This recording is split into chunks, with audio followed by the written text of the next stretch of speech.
Welcome viewers, welcome to ITV Gold Tax Tips. My name is AJ Kumar, I'm an accountant, a CPA.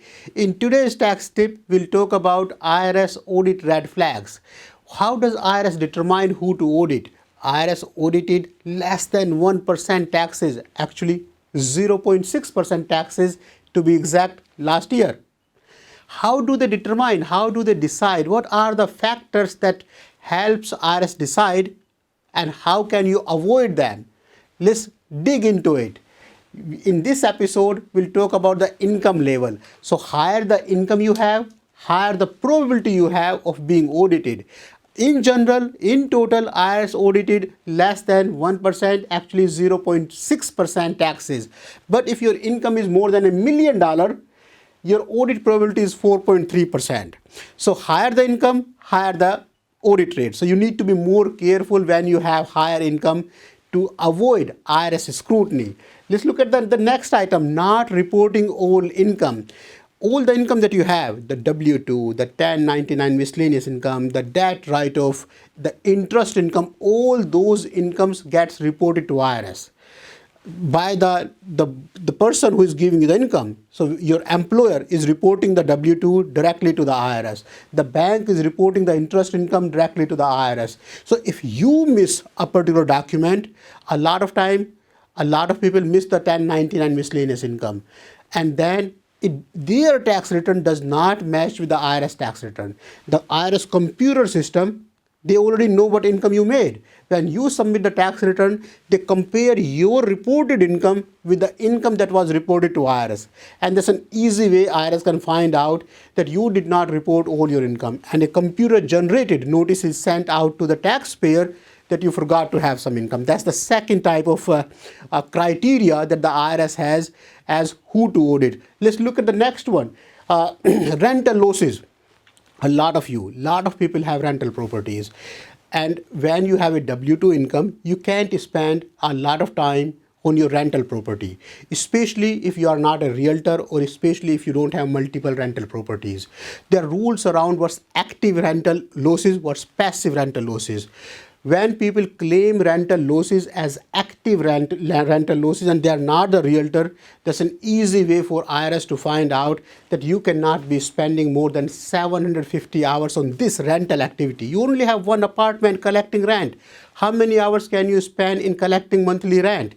So the rental losses are by default passive losses unless you are a realtor, unless you have a lot of properties, unless you are doing it for a living and spending a significant amount of time on your rental properties. Business meals and travel and the expenses, the gray area expenses. So under the TCJA, under the 2007 Act, all these business related expenses have been eliminated. But a lot of times people tend to claim certain meals and entertainment expenses in their business tax return. Meal expenses are only allowed for the client portion. Take an example.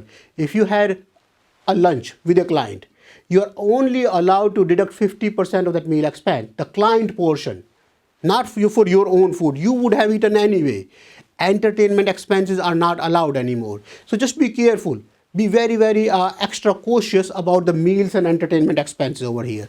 100% use of the business vehicle. When you have only one car, you have a business, but you cannot be using your car for 100% for the business.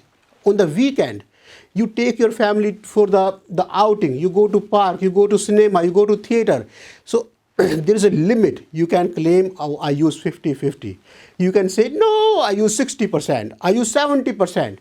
The red flag is when you are claiming 100% use of the business vehicle. It's just not possible.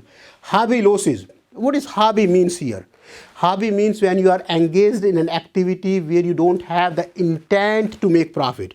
Not that you have to make profit. The intent has to be there. And how does the IRS determine if you have the intent or not? They look at past history. Have you made income last year? What about the year prior to last year? Have you ever had any income in this business? Are you advertising? If you're not advertising, if it's your side business and you kept showing losses year after year, IRS sees this activity as a hobby and those losses are denied. Hobby losses Hobby income is taxable, but hobby losses are not supposed to be taxable. Home office deduction. How do we know what exactly are you doing in these situation, in COVID-19 situation? A lot of people are working from home. We get a lot of calls. Are the home office expense deductible? For a W-2 job, when you are working for an employer, your home office expenses are not supposed to be deductible. But when you have a small business and you have a small office, you have the right to claim certain expenses. You have to see how much area you are using in your home. Let's say you have an exclusive room, which is 200 square feet. Your whole home is 2000 square feet. Then you have 10% of your home being used exclusively for your office expense. In that case, you have the right to claim certain expenses as home office expense, but home office expenses are not allowed on your W-2 job. Cash intensive business, IRS knows what business collects cash, what business does not collect cash. A lot of IT companies, for example, wouldn't have a lot of cash transaction, but Dunkin' Donuts, Subways, grocery stores, a lot of these businesses are cash intensive business.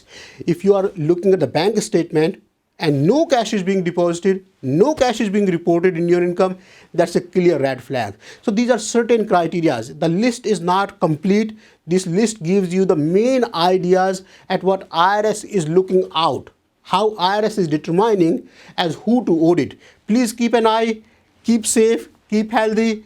Until next time, AJ Kumar, CPA.